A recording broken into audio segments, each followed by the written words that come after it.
Hey guys, Rose Pants here, back with another edition of Books in Bed. We're continuing with Looking for Alaska Still by John Green. Today we are discussing pages 137 to 182, and last week we left on a cliffhanger. This, of course, is after. The book has been split before and after. I accidentally got spoiled online, so I knew what the before and after was referring to. I had guessed. I mean, really, it can only be so many things when you think about it. So actually, it wasn't that big of a spoil. I wasn't like mad about it. But I remember asking you guys last week what you thought the before and after was referring to. I'm curious if you were right. I don't remember if any of you actually replied and gave an answer what you think was going to happen, but regardless, our cliffhangers ended, so we're moving on. We pick it back up, page 137 to 182. It's not like super crisis right away. You start out, and so Pudge is not, but the Colonel is super hungover. They fall asleep after Alaska leaves, and the Eagle wakes them up at 8 a.m. and he says they have to go to the gym. Usually, the two reasons why you have to go to the gym: one, you're in trouble, or two, someone died. So instantly, they are assuming that it's this teacher, Dr. Hyde, because he's really old, and they just like assume right off the bat that it has to be him. They're going to the gym, but then they're there and they see Dr. Hyde there in the gym. So the Eagle walks up and is like, okay, like, is everyone here? Like, let's get started.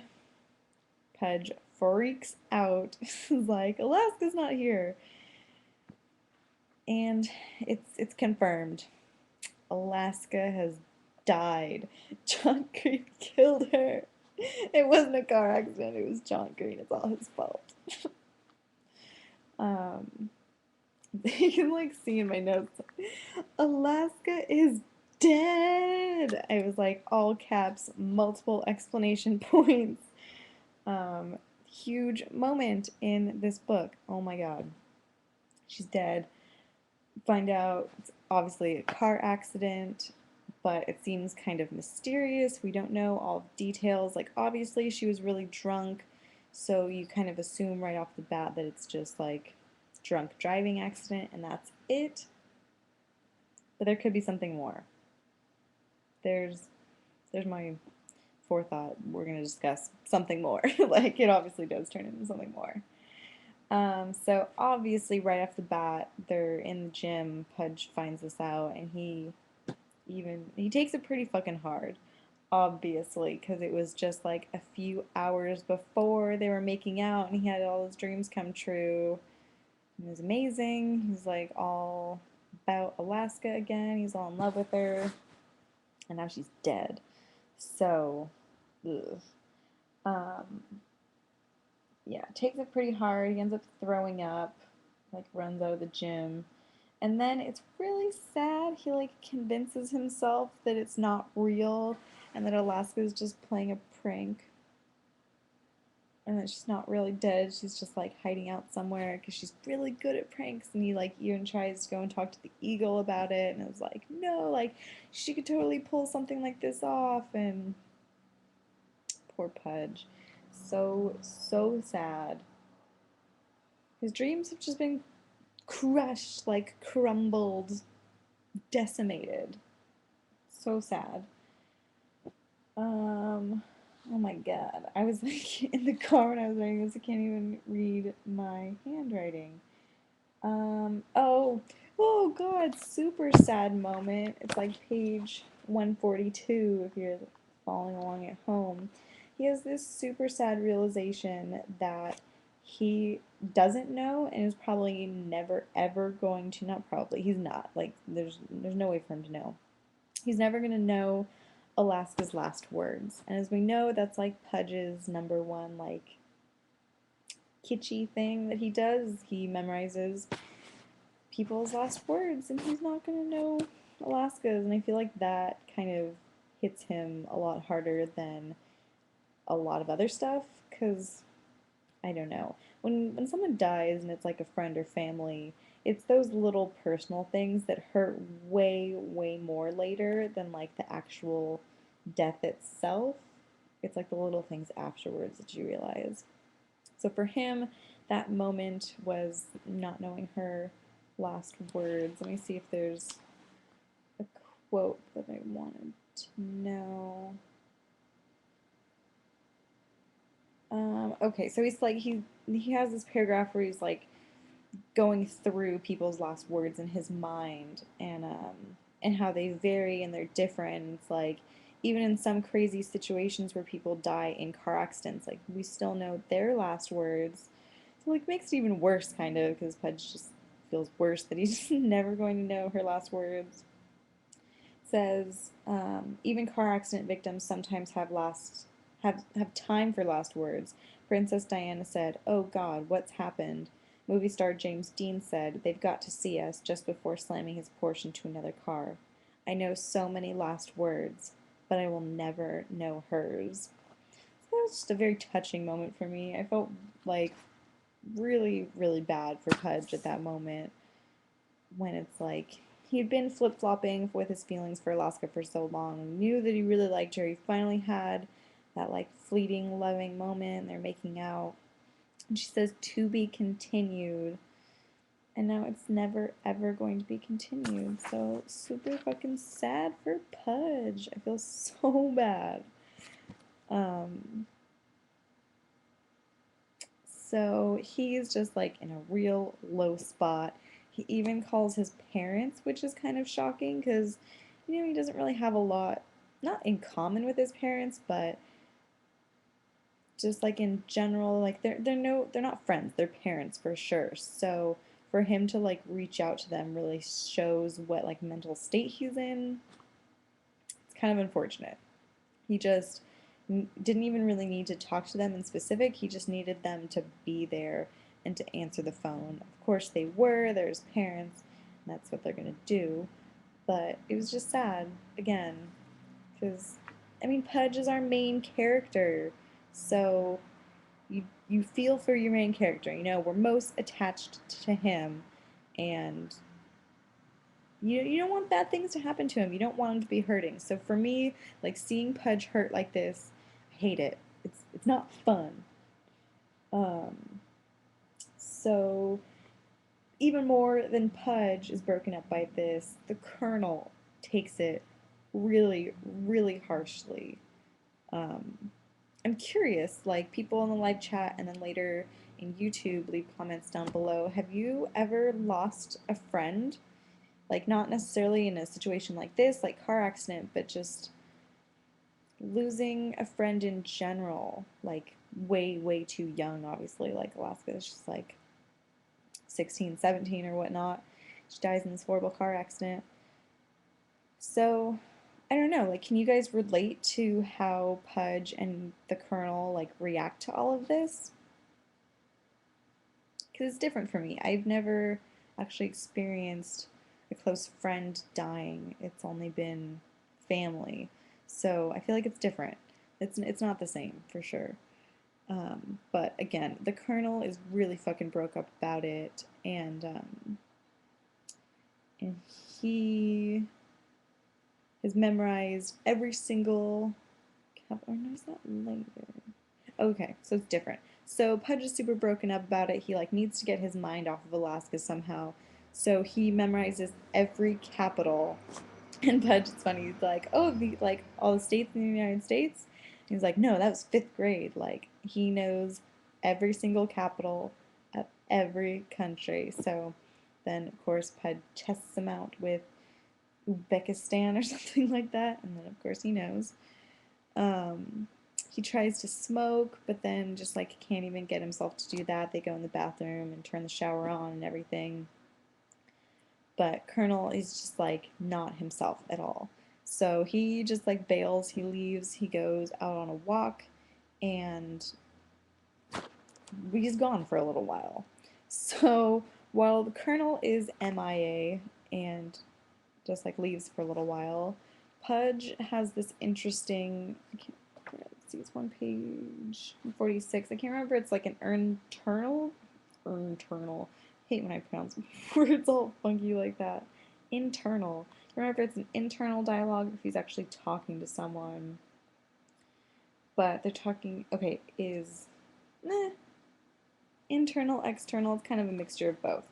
But the like campus stoner, Hank Walston, comes by to like console Pudge. And side note, I'm really curious if John named this character Hank after Hank Green because Hank Green might be a stoner, fingers crossed. Like, that would be fucking awesome if Hank is a secret stoner and that's why John named the stoner character Hank. Like, makes sense to me. That'd be fucking awesome. God. Of course, I would love to smoke weed with Hank Green. I guess not so much John Green because he's more serious. He's got a kid. Like, Hank just has Lemon, his really awesome dog. So let's smoke weed and have fun together and talk about sciencey stuff. That would be awesome. That's like one of my dream smoke sessions for sure. But anyways, moving on to like the actual book. Um, let's see. So Hank comes over and he's like doing a really lame job of consoling, and he says, "At least it was instant. At least there wasn't any pain." And then it goes into Pudge's internal dialogue, and he's like, "Wait, what is instant death?" And it made me realize that I've never even really thought about it on this level that they do right here. Like what is written in the book makes perfect sense, and I was just kind of like had a shocked moment and was like, whoa, why hadn't I ever thought of it like that before?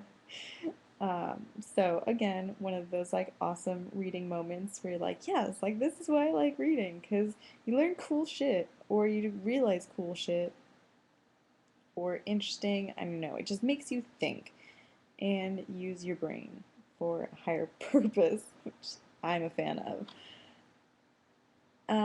So let's see.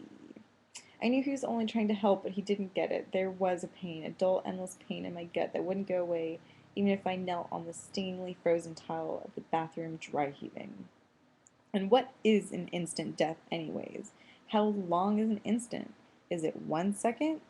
10? The pain of those seconds must have been awful as her heart burst and her lungs collapsed, and there was no air and no blood to her brain, and only raw panic. What the hell is instant? Nothing is instant. Instant takes 5 minutes. Instant pudding, an hour. And that was like what really clicked in my mind was like, oh yeah, we use this word instant all the time, but don't have any gauge of like what really is instant. Because they call it instant pudding, but it takes a fucking hour. Like that, there's nothing instant about that. Like I just need to stir it and then it should be done. Maybe then they could call it instant pudding if you just had to stir it and it did its thing. This just seems kind of bullshit. Um, so, yeah, instant pudding takes an hour. I doubt that any instant of blinding pain feels particularly instantaneous. Was there time for her life to flash before her eyes? Was I there? Was Jake? As she promised, I had remembered she promised to be continued. But I knew too that she was driving north when she died. North towards Nashville. Towards Jake. Maybe it hadn't meant anything to her, had it been nothing more than another grand impulsivity. And as Hank stood in the doorway, I just looked past him, looked across the too quiet dorm circle, wondering if it had mattered to her, and I could only tell myself that of course, yes, she had promised to be continued. So I thought that was a lovely moment in the book. I like took it to heart and kind of makes you think further beyond this book and this moment, like looking at our own lives and what we consider instant and what is instant, what's not instant. So, or instantaneous. I don't know. Made me stop and think. What about you guys?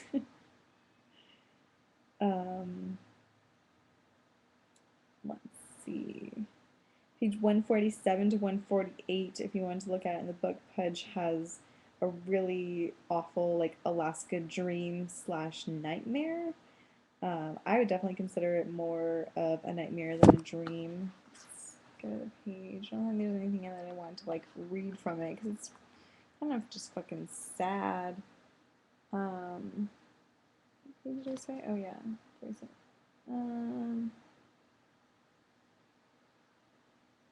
Yeah, so he just has this super sad dream. Like, Alaska comes to him and she's all naked.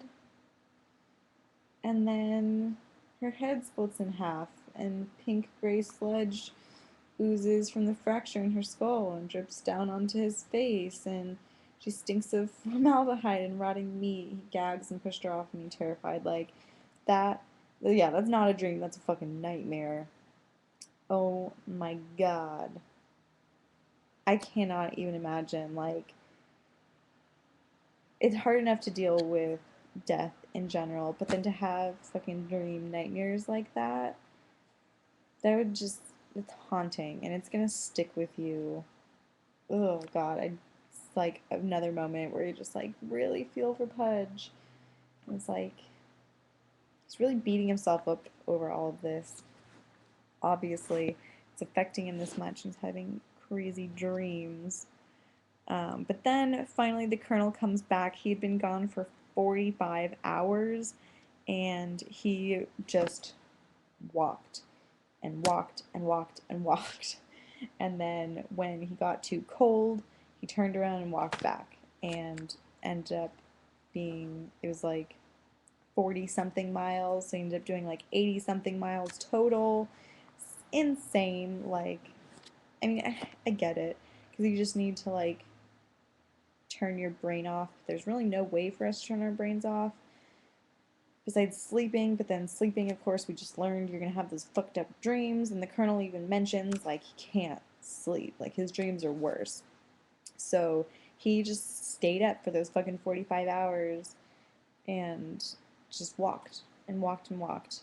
And you kind of just, like, turn into a zombie, and that's the only way that you can console yourself because if you have any sorts of thoughts, they're going to go to an evil, dark place because that's where your heart is. Unfortunately, you're super sad. Your best friend just died.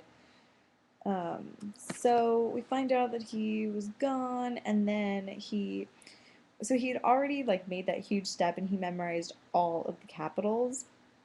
But then he takes it one step further. Not even like I'm going to say he takes it 5 steps further, and he memorizes populations of every country. Like, what? I don't understand people that have memories like that. It kind of seems like useless information for me. Like, maybe he should put that memorization towards something else. But whatever. If that's what he's really interested in, go for it. But I thought it was kind of random. It's a lot of stuff to memorize. There's a lot of countries in this world. But whatever. That it's your prerogative, Colonel. Go for it.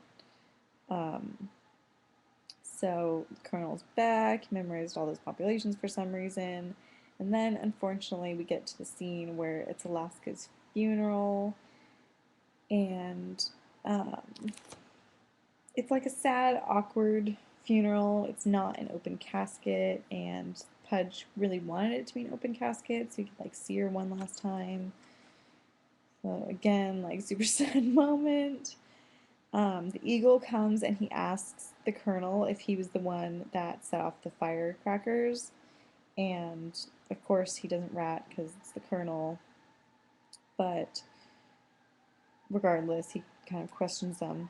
And then later, Pudge and the colonel have to go through Alaska's room, and because her parents are about to come and clear out her room, and they need to find if there's anything that shouldn't be found, essentially. So, let's see, I say something. Oh yeah, so it's this kind of weird moment. So Alaska has books that were like pretty much ruined in the little like flooding incident, but she kept most of them, you know. So she had this one book that Pudge really wanted, and he was looking out for it. He finally finds it, and he notices that something is written in the margin. So, okay, there's one line in specific that had been underlined before the flood, and then, like, it got all blurred. And then he noticed that she had re-underlined it and then wrote something in the margin of the book. And she wrote fast and straight. And it was the book that's talking about the, shit. It's like, I want to say Great Forbidden or something, but I know that's not it. Um, Labyrinth, that's what it is. So it's like talking about the labyrinth and like the labyrinth of life, essentially. And so it's this mysterious quote written in the margin, fast and straight. You're really not sure exactly what she means by it, what we should think about it at this moment. But regardless, Colonel kind of insinuates that maybe Alaska killed herself on purpose and that it was more suicide instead of just a random car accident. And you're like, what? Oh my god, would she really do something like this? I don't know. Alaska's crazy, like she's super flip-floppy. Um, so I don't know. At this point, it's kind of just like a maybe, because you never really know. But I say something about 158. Excuse me, something happens. Um, oh, okay, so they finally have to go back to class, and it's that like philosophical class that Pudge was taking with Alaska, and in like their final, before I think it's like their winter final, they had to explain like what the most important question was. And so in this new class, the teacher comes out and is talking about how they are going to pretty much um, that whole new school year or semester, whatever they do, is going to be focused on what Alaska's final question was for her final. Um, So it says, I have here Alaska's final. You recall that you were asked what the most important question facing people is and how three traditions we're studying this year address that question. This was Alaska's question. With a sigh, he grabbed hold of his hair and lifted himself out of it, then wrote on the blackboard, how will we ever get out of this labyrinth of suffering? Always her question. She's obsessed with this labyrinth of suffering. Um, so he decides to leave that up for the rest of the semester, and then it kind of just like moves on. But I made a note of that because I feel like it's going to be important later in the book. Like, obviously, the whole theme of like the labyrinth of suffering has been in like main vein going through this whole book. So I feel like that's not going to stop. And because this philosophical teacher is pointing it out, it's going to have some sort of meaning later. What do you guys think? Let me know. Um, so then, okay, so the Colonel is like really hell-bent on kind of like getting down to the mystery behind Alaska's death. Like he wants to know if it really was an accident, if she did it on purpose. Like he just really needs to know. Pudge isn't so much so on the same page. He kind of just like wants to let it go. But of course, the Colonel is super gung-ho, and whatever the Colonel wants to do, like, fuck, they're gonna do that because the Colonel's in charge, let's be honest. So, page 163, they they do something super risky. They like go and they talk to the cop that saw Alaska last. The situation with her car accident was like there was something blocking the road, or it was blocking the road, and there was a cop there, and he had his lights on and everything, and then Alaska just rams into the cop car. So he was standing right there and then obviously jumped out of the way before she rams into him. But they go and they ask him questions about seeing Alaska and if it seemed like it was clear suicide, or if it was an accident. They learn that like the medical examiner says that it's an accident in the report, like the official one. But something does seem super fishy because like the cop car's lights were on and he was like yelling and trying to get her attention and she was just coming headstrong. So I don't know. What note should I say? So it was like before I had the note and it was like, did she maybe kill herself? Question mark. And now I write like, and it kind of seems clearer to be suicide. Like, meh, it could be. So they go back to Culver Creek and they look up like a list of signs of suicide and they decide that like clearly two of the signs out of like, I don't know, maybe like 15 or something. There's like not a huge long list, but let's see, 2, 4, 6, 8, 10, yeah, about 15. So there's like 15 signs of suicide and they say that Alaska shows two of them, but then when they're like further going down the line, Pudge keeps saying like, well, she did do like insert situation, something Alaska did or said, and then the colonel would always reply, well, I do that too, or I did that too, and I'm not suicidal, and blah, blah, blah. So he's kind of like not. At first, he was like really gung ho, and I was like, yes, this is suicide. He's like getting down to the mystery, but then you kind of get this feeling like he is in denial of it now. Just kind of sad. Again, this is a really sad section of the book. So, after our cliffhanger and all that excitement, now the excitement's over and we're into like the seriousness of it. But so yeah, then my next note is like, so maybe no suicide question mark? Like we keep going back and forth, like you never fucking know. We're never gonna know what's going on in the mind of Alaska. Like even when we get to like the last pages of this book, like I feel like Alaska will always remain a mystery. Like she's a mystery girl for sure. That's just how she rolls, and I feel like that's how she wants to be, you know? So my next section that I talk about, we're gonna round this out pretty soon. Yeah, we're at 27 minutes. Um, all I said is page 172, Pudge. Let's see what I said and what happens on page 172. There we go.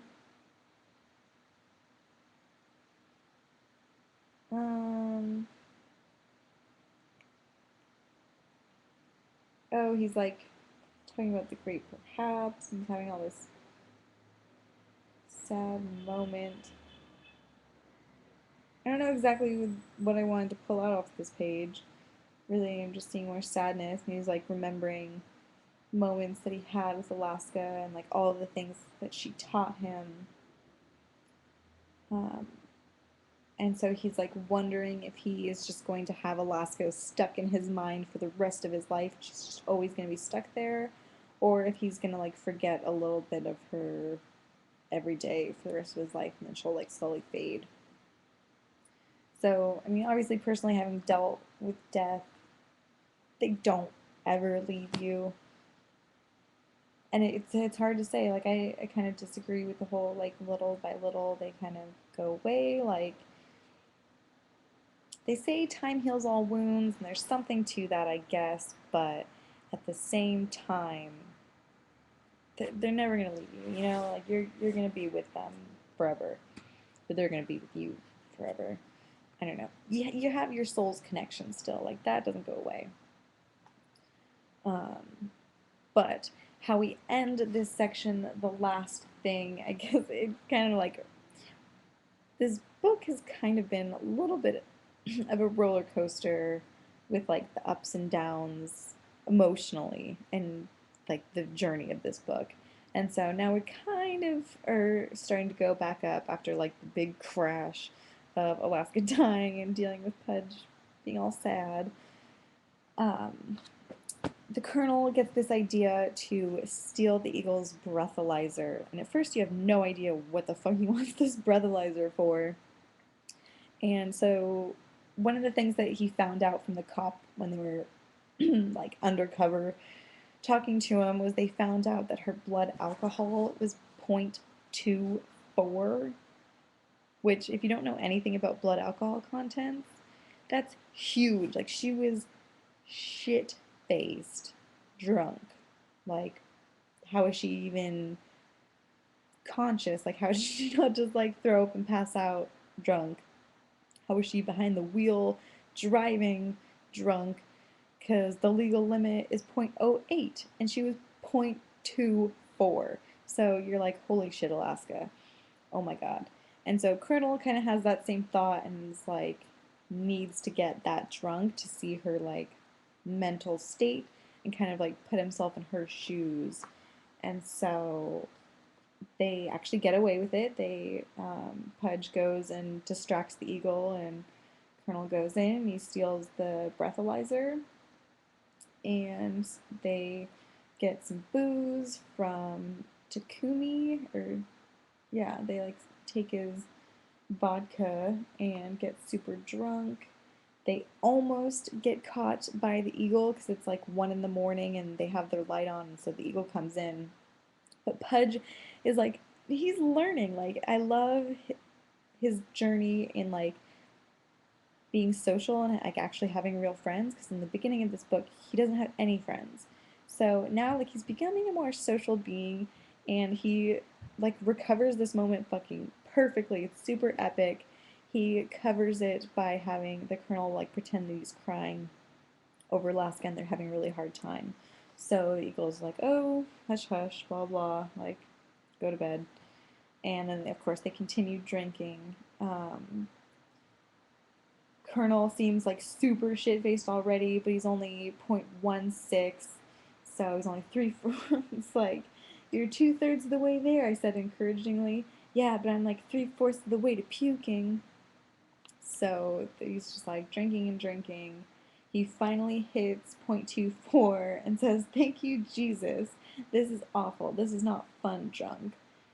And so they like do a sobriety test on him and whatnot. And so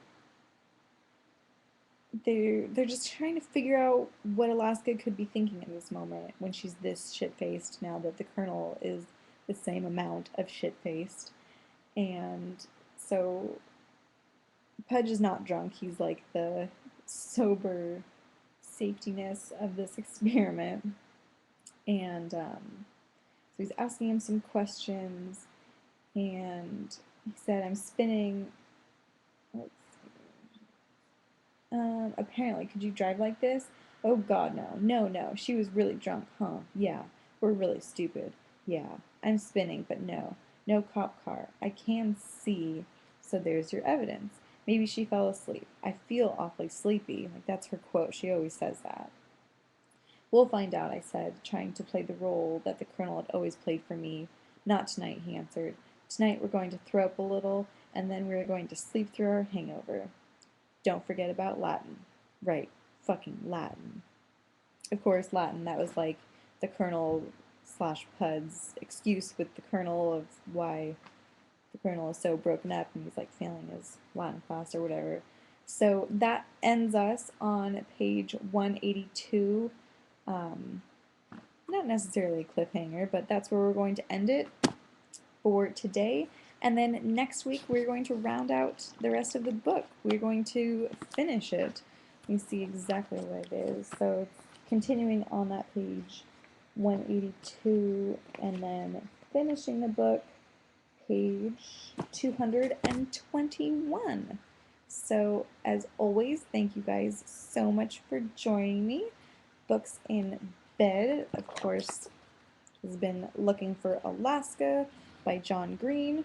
We just discussed pages 137 to 182 after a fucking cliffhanger, and I have no idea how this book is going to end. Like, something needs to happen to Pudge, because we can't, I mean, I don't imagine it ending just on like him accepting Alaska's death, and then I don't imagine it ending with him just like continuing to be super depressed about her. So something's gotta happen, and we will discuss that next week, and I will see you then. Bye.